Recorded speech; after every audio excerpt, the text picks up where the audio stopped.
10 Steps Further is a podcast designed to help you get 10 steps further along your spiritual journey. If you've been on your journey for 30 years or 30 minutes, if you believe in God, or even if you're not sure He exists, all we're trying to do is help you get 10 steps further. I'm Jonathan, and this is Jack, and we're just taking a walk. Why don't you join us? Welcome back to 10 Steps Further. We have another episode. We have Lesley Hyatt back with us. Hey. The voice of women. Lesley's glad we're here, right? Away from her family. Yeah, I don't get out very much No. away from my family right now. No, she's with her family, and she's happy to be here without it. We've been waiting. We've been all hanging out for the last 45 minutes because Jonathan's trying to work this video stuff out. Yeah, trying to do. So we're on YouTube. So just go to YouTube, look up 10 Steps Further. Please, somebody just watch it. and Please, just watch it because We have 19 subscribers. Come on, man. We wasted 45 minutes waiting for you to get this. So please watch it. So good. Yeah. Okay, I have one phrase All right. that I believe should be at or near the top of your list for relationships. Okay. That if you say this, it will bring relational success to you. And we're going to get to that one phrase in just a minute. Okay. But this is how we're going to start. All right. All right? Men and women were both interviewed. There was a giant survey that went out about what is the most important thing that a man's looking for in a date and a woman is looking for in a date. Now, I don't know. I don't know if this is date or potential. A date, like one date time? or potential mate. I don't know what that is, but Right. I'm guessing when you're going into a dating situation, it's been over 32 years for me now. Right, I have not dated anybody since I met my wife. You say like it's a big accomplishment. Well, I We haven't either. No, I have dated people since I met my wife. You did. Well, What? because I met my wife in high school, but we didn't met. start dating Once you for started 5 years. dating your Okay, yeah, wife, yeah, that's you I'll didn't go- date anybody I'll go else. there, but And since there I met may my be- You wife, just there- hooked people for a second. I think I dated everybody that I dated after I met my wife, actually. So Okay. Wow. I You're like, think "I'll show there you, might have Sandy." been. I'm trying to think if there was one girl I went out with after I met my wife, Okay. but Not sure. she won't listen. Yeah. She won't listen to this. I won't. I shouldn't be in trouble. Like, is there a statute of limitations? It's 32 years. 32 years. 32 years. I think that's good. Yeah. But this is what they're looking for. All right? All right. So I want you guys to start with, what do you think is on this list? What are the most important things? And I just In have a percentages. Let's mate. go with men. What are men are men looking for? for? What is on their list In the date itself or in the that person? person? Okay. That person. I was going to say like a good movie. And This a is meal. okay. Like- According to USA Today, these are the most important things that men judge women on. Okay. Ooh. Okay, Like, are we picking apart appearance at this point? Like specifics or just appearance? just say Appearance. something. Like, I'm Like not giving appearance, it. like- Yeah. Okay. Yeah. All right. That's in there. Attractiveness. Yes. Attractiveness. Okay. It's definitely more specific than that. Oh. Like, what aspect of I attractiveness? just feel like this is setting Yeah, you up to get in trouble. this is Like- gonna be. Yeah, we're just gonna let it lie there. Right. All right. Gosh, you Somebody who can hold a good conversation. guys. Okay, that's good. Right. Conversationalist. Right. Is that on both lists? Or Would we that talking be? about That would be one.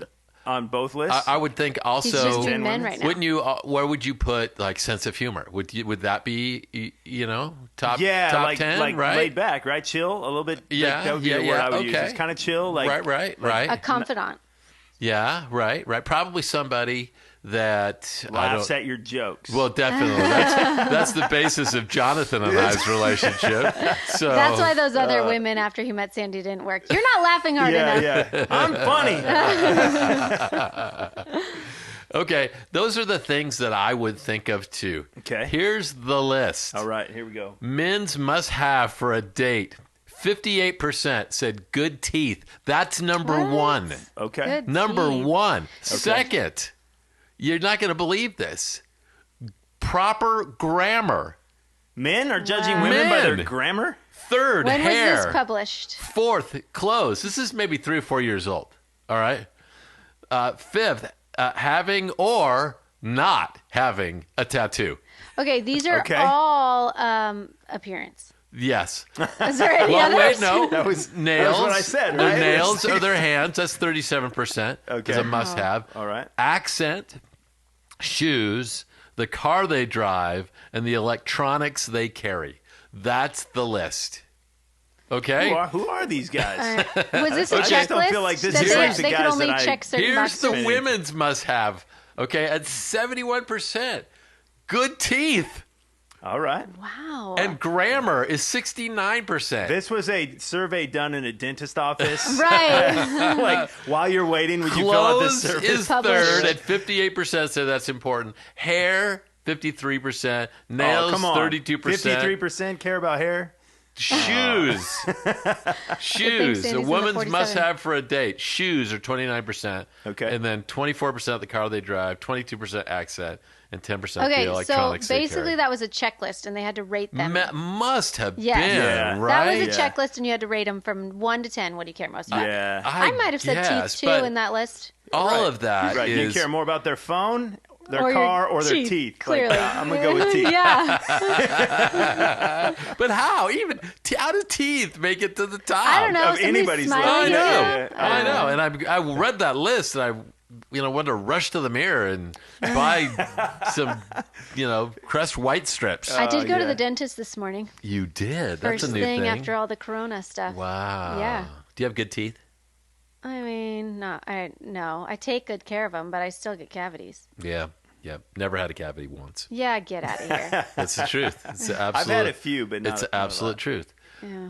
Okay, so I would put on my list, when I fell in love with my wife, it was definitely personality. Mm-hmm. She is a very fun person. I loved her heart because we were working with teens at the time. Right. I loved her heart for kids, and those are the things that really rose up. And obviously, she was a very beautiful person too. Those Right. are the things that were on my list. Are there other things that I missed? Like On your list for Jelaine that we don't know about? what was on your? I mean, right? Are those the kinds of things that you were thinking? Yeah, I mean, like, for me, truly, like, somebody I was going to marry, it was just knowing, like, there was nobody else that I could more trust that we were going the same direction.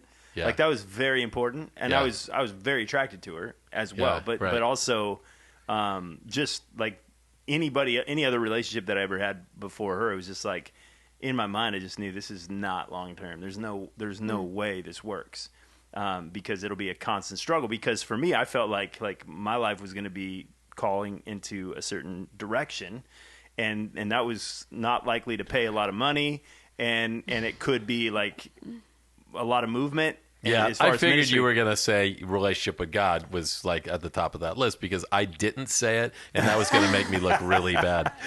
We've heard the story about you and Matt. Like you weren't going the same direction until you like planted a flag in a hill and said, Well, "Turn or I don't burn, think we buddy." weren't going the same direction. I just don't think either one of us was like at that spot at that moment we met. But I think for hands down, it was one. I feel like Matt always elevated me from like the moment I met him, which is like he always was like, I care more about you than I care about this other stuff, which I hadn't experienced in relationships prior to that.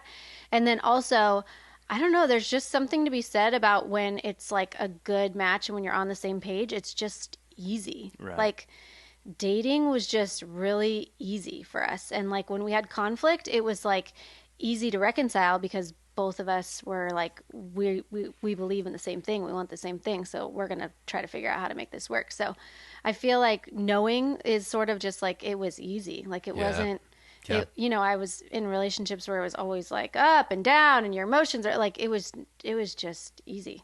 That was true for us too, and we'd hear other couples talk about, "Oh man, Yeah. marriage is going to be easy because we worked through so many battles." And Yeah. go, I don't know, man. Yeah. I don't know, man. It feels like it might be rough. You did all the battles? Like, oh yeah, There's no more to be had? We've conquered all the battles. Yeah. That's like saying you've been to the whole internet. Like it just keep Right. finding more. Okay, so I'm going to get to the line that I think is key, but I want to tell a Bible story. Would you Ooh, like okay. that? Yeah, tell us a Bible Yeah. study. Okay, I'll tell you a Bible story. When Naomi heard in Moab that the Lord had come to the aid of his people by providing food for them, she's hungry and poor and she needs food. She and her daughters-in-law prepared to return home from there. With her 2 daughters-in-law, she left the place where she'd be living. She set on the road that would take them back to the land of Judah. Naomi is going home. She's going back to her family. She doesn't have anything where she's at. She knows that family will be her only option. So Naomi says this. She's got 2 daughters-in-law. and both those daughters-in-law, their husbands died. Right. Okay?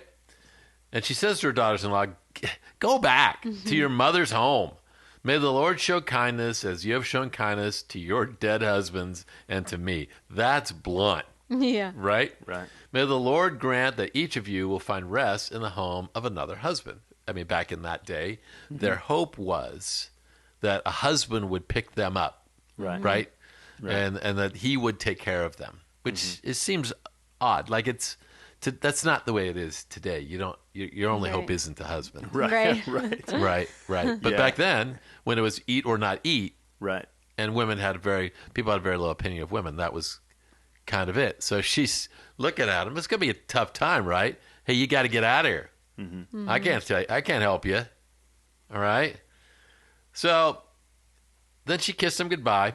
They wept aloud, and they said to her, we'll go back home to your people. But Naomi said, return home, my daughters. Why would you come with me? Am I going to have any more sons who could become your husbands? Return home. I'm too old to have another husband, even if I thought there was still hope for me. Even if I had a husband tonight and gave birth to sons, would you wait till they grew up? I don't think those sons would be Creepy. too happy with that arrangement either. Would you remain unmarried for them? No. It's more bitter for me than for you because the Lord's hand has turned against me. Now, that's still got to be a tough situation. Like, they all lost their husbands. Right. And now the two people that are closest to her, she goes, man, She's telling him to leave, yeah. she's telling them to leave. Mm-hmm. That's rough. For their good. Yeah. Yeah. Yeah, for their good. Yeah, I think that there's nobility in it. I mean, there's like, Right. hey, you guys don't be hanging around me. I don't got anything to offer. Yeah, right, know? right, yeah. At this, they all wept aloud. Then Orpah kissed her mother-in-law goodbye. And so Orpah left. I think she started her own TV network. and a magazine that oddly that's a has joke. her picture on the front of it. every copy. I see what you did. Orpah. Do you know that is where Oprah got her name from? Is Orpah? It's a Really? misspelling of the name Orpah. Yeah. Really? Yeah, that's right. Wow. That's right. It's a biblical name, but Wow. it was misspelled. So, do you guys want to spend the rest of the time talking about Oprah? Yeah. I think Oprah has done a lot of. I think she's done a lot of great things. Yeah. Despite all the odds going against her, verse 14, it says this: Ruth, one of the daughters-in-law, clung to her. That kind of reminds me. You guys remember? You're in that season right now. Do you have moments where your kids cling to you? Yep. I don't have any of those anymore. Not anymore. No, but my daughter will sometimes. She'll come do you in. remember that? Like when you were like when they were 2 or 3.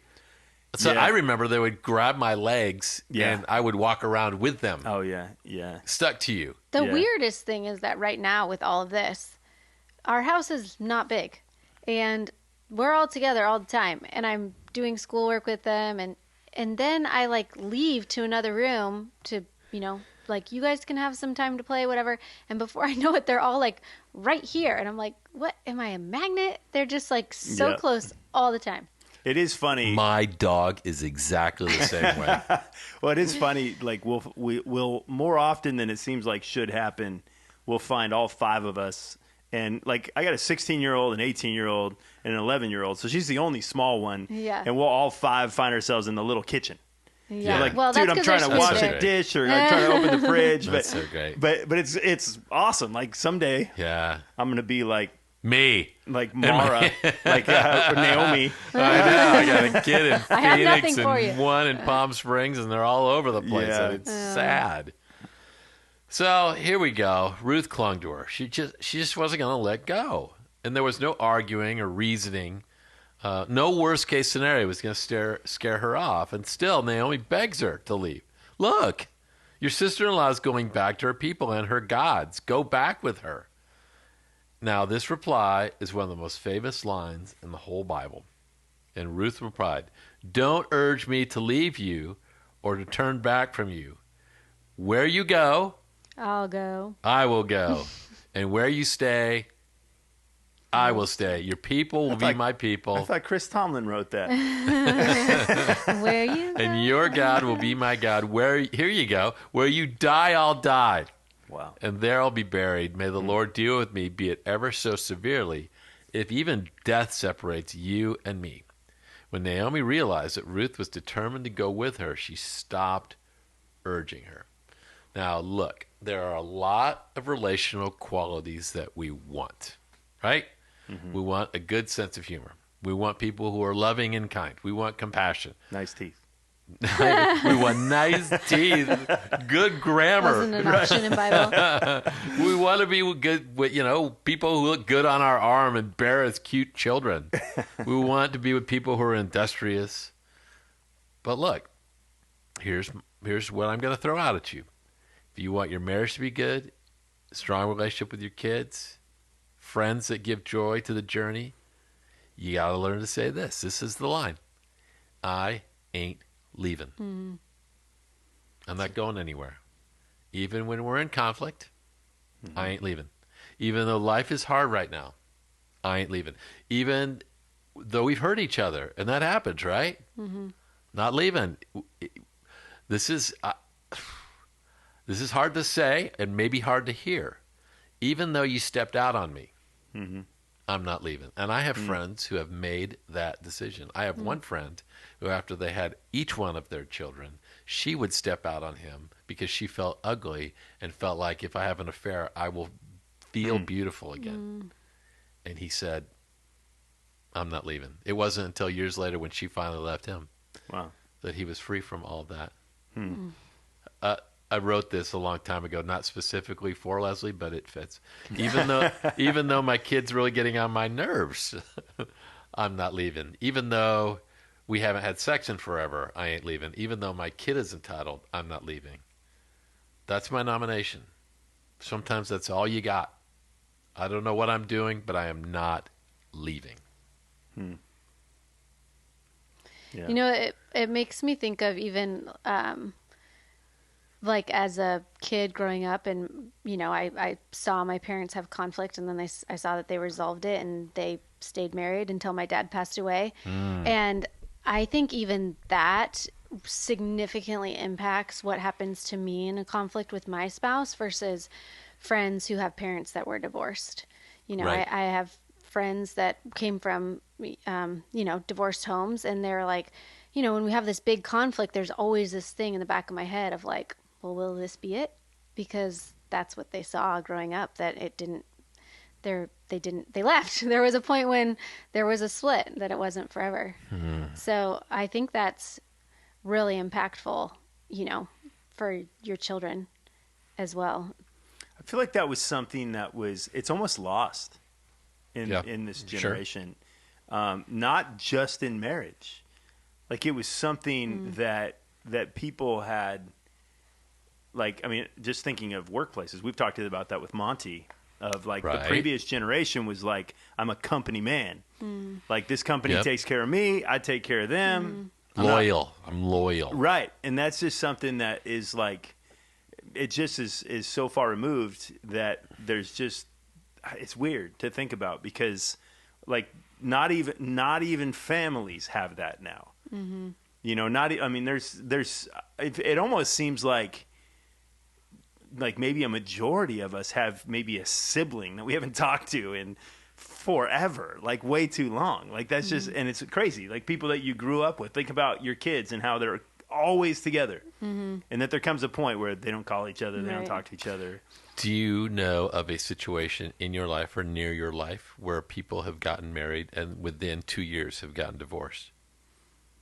I've known that to happen. Yeah, I've been around. I've had friends that have gone through that. Yeah. Not anybody recent, but yeah. Yeah, it's like my friends' kids have gone through, several of them. Right. I have a group of 7 pastors that we get together every year. They're my best friends. It's happened to 2 of them. Wow. Where their kids were married for less than 2 years and had to. I've known people that I met after the fact, so I didn't see it happen, that it was less than a year. Yeah. Like 6 months, It's like crazy. Yeah. I was called by a wedding coordinator who I did her wedding, and she got married at Le Berge in Del Mar. Big, beautiful wedding. The place is spendy. Okay. Yeah. And then she was a coordinator. She booked me for another wedding. I said, how's your husband? Gone. A year and a half later, gone. Man. Yeah. Yeah. So I would like to just say that just because that was the legacy your parents left doesn't mean that has to be your legacy. Right. But that does, it happens, right? there are other ways that it happens. So it's easy to go to marriage, right? Right. This isn't a marriage relationship, by the way. Right. This is Right. a parent-child based essentially relationship. Right. How do you see that in parent-child relationships? I think you see it whether it's actual blood relation, but I've seen it outside of that context where it's very similar to this kind of a story. Right. And where you see that is you see elderly people who are taken care of by somebody who owns it. Like they're like, I'm with you. Right. The church I was at before I was at Canyon Springs, Brad had this guy that was very needy, but he's an older guy. And he probably, half of his job as the pastor of the church was this guy. And he was older guy and really had nobody else. He had come out of an alcoholic. He was an alcoholic, started coming to church and God got a hold of him. And Brad spent, I don't know, a good chunk of 10 years spending half of his time with this guy. And then the guy passed away. Yeah. And I think that's one of those situations where it's just like, I mean, that's so admirable because you just look at that and you're just like, that's not even family. That's like you're choosing to say, I'm with you till the end. Yeah. Do you feel like sometimes I feel like our worlds have gotten so big and they're so easy to get so big that it makes it feel like sometimes it's like more simple to just leave something, to leave a relationship. You're like, well, I have all these other people I can connect with on social media. I have all these people that are in this community and I have my kids' friends and I have this. And I think that technology plays like a role in that in terms of, before technology, you had to make such an effort. And so you were not going to let those friendships go because you think like, wow, all this effort I put into like creating and building this relationship, how could I ever just not reconcile a situation when it comes up? So sometimes I think it totally works against us because you're like, oh, well, that was a kind of annoying or a frustrating situation. I probably could get away with not really running into them. Like I could not go to that thing that they might go to. Yeah. In some ways I can kind of get that with friendships. Like I get enough. Like it's like relational pets. The one candy will go out, but the next one will just rise up. It'll take its spot. Right. How do you see this being played out in families with children that become annoying and then they become obnoxious and then they become in high school distant? How do you see it playing out with parents that, I mean, maybe they're still living in their house, but really they're emotionally disconnected. They've already emotionally left. Right.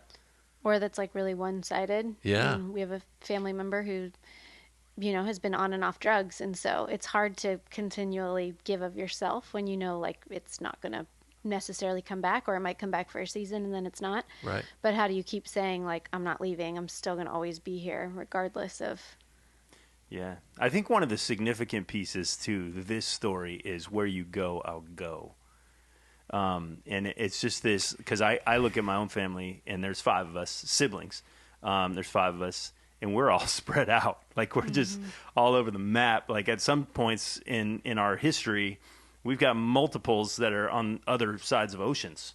Yeah. And so we've had that. And so we love each other ish. Yeah. I mean, we all love each other. None of us would say that we don't, but if love is action, it's like, really, do you love each other? Well, when you moved to San Diego, you had family in San they all Diego, moved away. Right? How long have you been here now? 3 years? I've been here 3 years, and people, they were here their whole lives, and then they've all moved away. And the same thing happened in Spokane; they all moved away. But just looking at that and just thinking like how difficult it is to say I'm with you when you're not physically with them. Right. Like I mean, I've had those thoughts of just like, I've got adventurous kids that are probably going to put some distance between us. Right. And I've just had those thoughts of just like, am I going to be all right with that? I've made jokes about, I'll go to college when Talia goes to college. Like we'll go get a dorm together.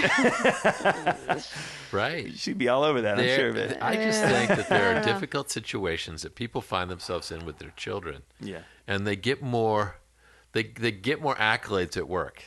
Or they get more accolades with other people that are outside of their family. And when it gets difficult, even if they're still in the house, you still emotionally detached from them. Right. and what you miss when you do that. Mm-hmm. I mean, I got older kids, and there are times, man, that 16, 17, 18, they don't want to be with you all the time. You're second fiddle, if that. Right. Mm-hmm. You know, and you know me, like I talk to everybody. How much does a 17-year-old hate to be with me? Can we just leave? We got our food. Who cares about this checker, Dad? Let's get out of here. But you're like arguing. People like me, okay? So outside of my house, there's awesome. that, right? Like I have to continue to show up, even though what I'm getting from this other person is I'm separating. I'm growing up. I'd rather be with my friends. Right. That planting the flag, and I'm not leaving this, even though I'm not getting necessarily what I want. Right. I think that's relational maturity. I think too that sometimes there's a default to ruling versus influencing. There's something very powerful about saying I am not leaving. There's something the opposite of that when saying you are not leaving. Mm-hmm. You know, like there's I don't know that, like trying to follow that. Like it's when I say I'm not leaving, it's like I'm always here. I don't care. I don't care how many hits I'm going to take from you. I don't care how bad it gets. I'm still here. Gives all the power to the other person. Mm-hmm. It gives all of it. Like, where are we going? What are we doing? How's this going to happen? Because I'm going to be right there every time. Versus a lot of times that conflict is in trying to get the other person to come along with my agenda and my direction and I think that that's where a lot of teenage tension comes from and young adult tension comes from is I don't want to go where you want to go anymore. Yeah. So there's some serious nobility when it's a younger following the older. There's something awesome in that, but I don't know. I really feel like that's a piece of it where I see that tension is, hey, where I go, you go. Yeah. My God is your God. Like it's yeah. It's like a different tone. There is a healthy differentiation that people make when they get older.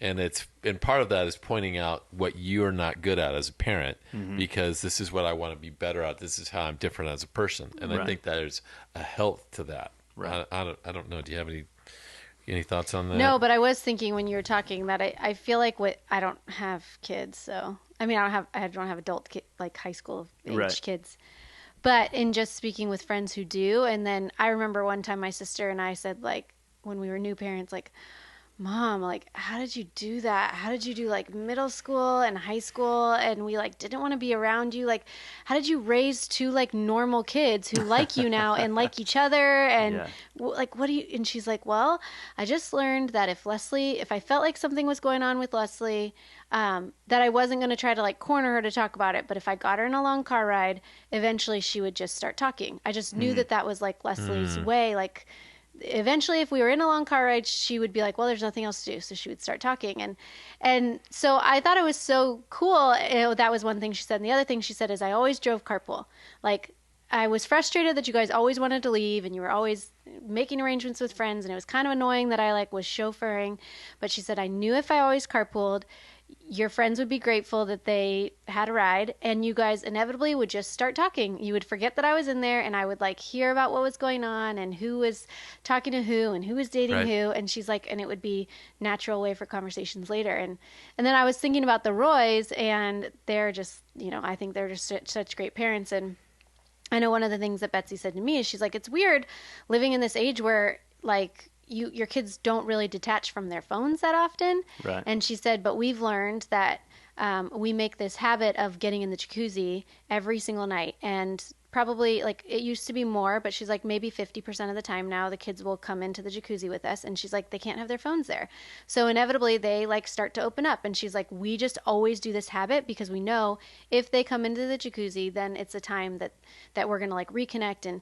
And so when you're talking about that weird age of, trying to separate from your parents and trying to get that autonomy and all that, it just makes me think like as a parent, it's good to know it's like normal, that it's not like, right, okay, I'm failing and I'm just going to give up now. But then two, I think it's a time that you can be like, oh, I need to get creative. I've had this last 16 years getting to know my kids. What have I learned about them? That's a time that I can create this moment for them to reconnect with. And I feel like I have to do that with my kids now, even, during different times. At the age of 6, I have not left the house with my kids, and Lincoln's had a really few hard days, and I'm like, hey, you and me, we're going to go to Petco, just the two of us, to pick out live crickets for your leopard gecko. Last thing in the world I would want to do, but right. You just have to find those times to reconnect with them. And that is maybe not saying it so big and bold in words of I'm not leaving, but that's like how your actions are going to say that in a parent-kid relationship anyway. Okay, quick unrelated story. We had a kid, his college guy, whose house at our house, and we had a newt, and the newt ate crickets. And he says, man, I never knew what sound a newt make. They sound just like crickets. So 2 things that you said is, 1, don't be hurt by the fact that they want to pull away. It's a natural thing. Mm-hmm. And I would just say, look for the opportunity, whether it's drive carpool or, hey, Dad, I want to do this. Those moments will open up. Mm-hmm. If you stop looking for them, they never will open up. Mm-hmm. You have to always be on the alert to look for those. That's the I'm not leaving statement. I feel like, too, there comes a point where the roles flip, and it doesn't happen in a moment. But there comes a moment where and obviously if you live long enough, it's going to be they're completely dependent upon you, and at some point you're completely dependent on them. That's very possibly going to happen if you live long enough. But that can happen slowly and over time. Like I just think with my own life, making certain decisions to try to lead and to grow in a maturity and as a pastor, and I was raised in church, and my parents were a spiritual influence, and it was like I have memories of my mom and my father-in-law telling me things that they were learning from me. Like that was huge. Like I'm like, well, you're learning from me? Like you've taught me everything I know, and you're learning from me. And so I feel like in that growth process, there's you wrestle with it because it actually happens earlier than we like to think it does, where they start trying to lead and they start trying to have their own ideas. Right. And that oftentimes is the fight, because they're trying to rise up and you're trying to keep them where, under you. And there has to be an intentional process of like, eventually you're leading.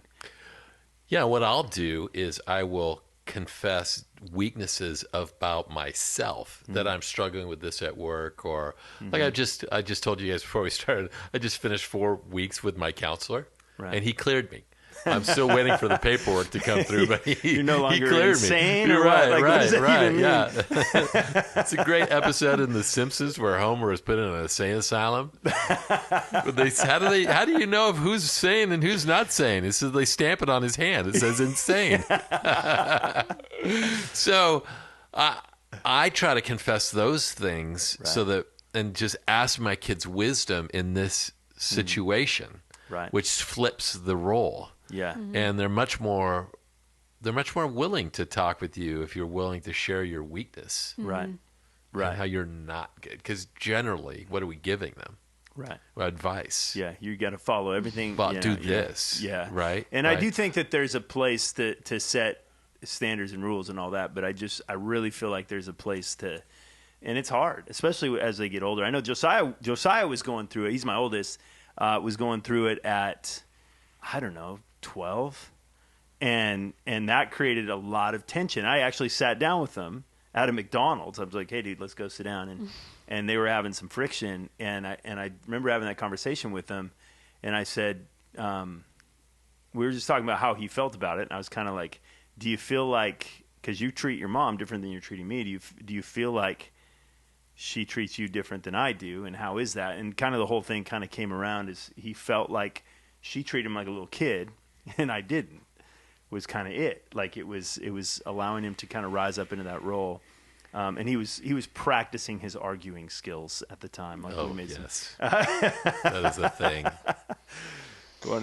I just said to Peyton this morning, she wakes up every morning and Matt and I are like drinking coffee, and then she comes and sits on her lap, and she was on my lap, and Matt's like, oh, Peyton, you're looking so big. And I said, you can get bigger, but please just don't get mean. You said that? Well, good luck with gonna that. happen. Good luck with that. I always told Talia, stay 4. I want you to stay at 4 years old. And then even to this day, I'm like, if she ever has any problems with her age or whatever, well, I told you to stay 4. Like, that was the best age. So We'd all been best if we stayed there. Yeah, my buddy sat his kids down when they were like 4 and 6 years old, and he interviewed them about what they would expect when they went on their first date. And the conversation went like this. Now, it's going to be scary, so you're going to want your dad to go with you, right? Oh, yeah, definitely. Of course. We're definitely going to want you to go there. So he saved that, and he played it back when they were in high school. We had an agreement. See? You agreed at the age of 4. So good. It's really They good. probably hated it, but then they probably did it to their own kids. Yeah, right. I want to read you some of the end, okay? So this is what happens with Ruth and Naomi.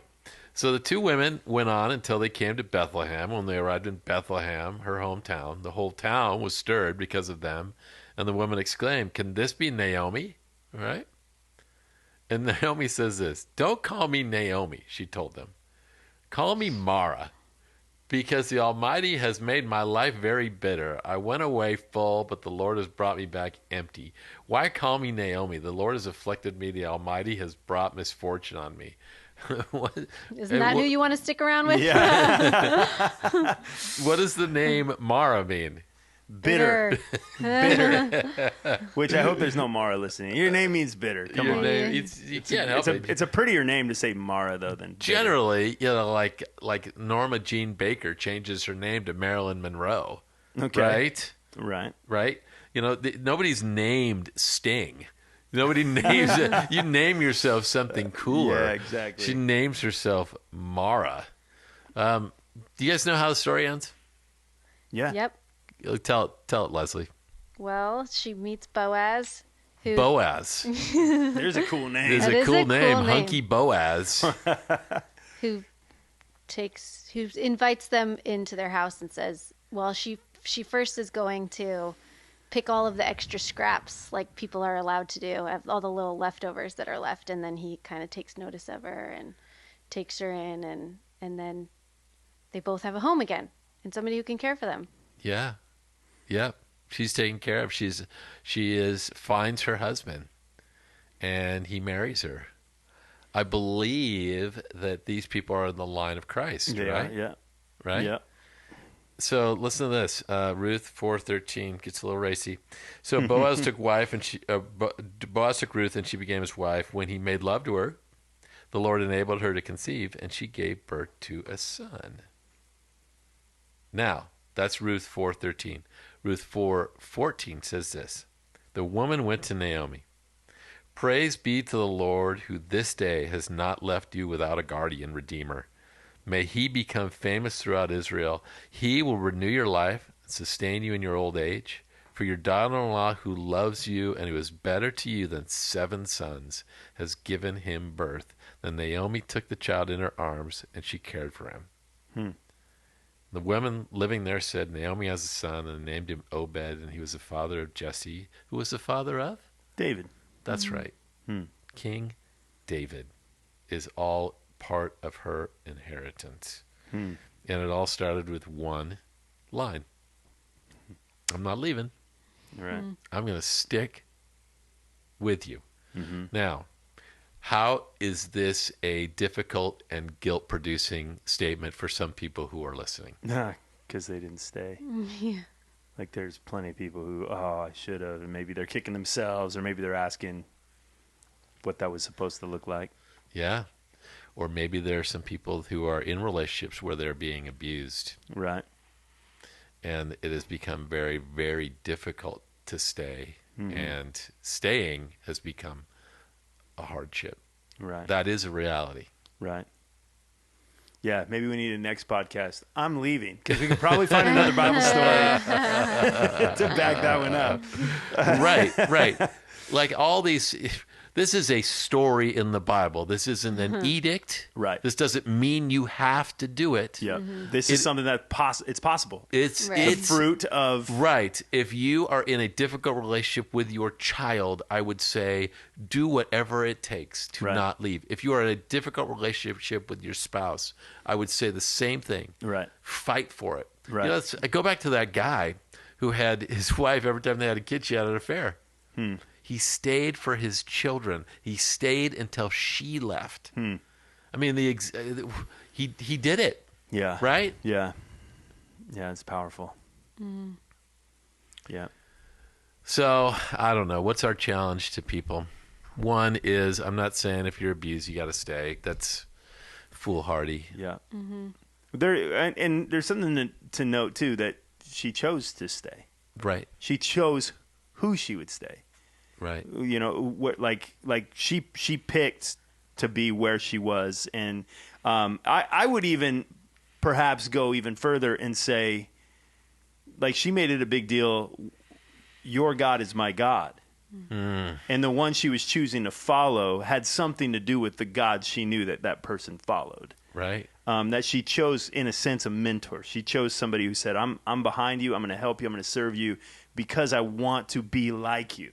Yeah. And I think that there's something to us as we choose to. It's not just blindly, just randomly pick somebody and say, "I'm with you wherever you go," but truly that there are people that God put in our lives, and maybe we need to elevate loyalty, right, once again, and raise it up and say, you know, we can follow somebody, we can support somebody, and in doing that, we will grow and we will see fruit. Yeah. And I think so much about not becoming disheartened when it is hard and being like, well, I don't think this is right anymore. Like, it wouldn't, like, she comes back and she says, call me bitter. Like, that would be really hard to be like, I'm sticking by this person who has become bitter. And so it could become bitter, and it could be hard, and that doesn't mean that it might not be right to continue to stay. Yeah. Yeah. Yeah. No. The story is a picture as well. Boaz redeems Ruth, and this is an example of how Jesus redeems us. Right. And it all points back to that, right? Your God's going to be my God. I'm going to choose that God. Right.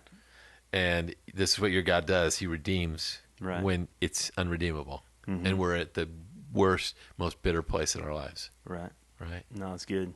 Yeah, it's good. All right. All right, shoot. Lesley, I'd like to keep talking to keep you out of your home and away from your children, but I think we've gotten. Just for the record, I did not sit here and complain about my children. You've just assumed that I wanted to be out of my house. You never complain about your children. I just know that you have small ones and that you love them and you're not leaving them. I'm not leaving them. All right. All right, guys. Thanks. See you next time. Every Tuesday, there's another episode. Keep listening or watching, whichever. We'll see you next time. Thanks for joining us for these last 10 steps. If you'd like to join us for another journey, or if you know someone else who's on this walk, subscribe to our podcast at 10 Steps Further on iTunes, or simply search 10 Steps Further on your podcast app. And if you'd like to be part of the conversation with a question or a comment or a criticism or even a wisecrack, look us up on Facebook. We've created a Facebook group where you can be part of the conversation. We'll see you next time.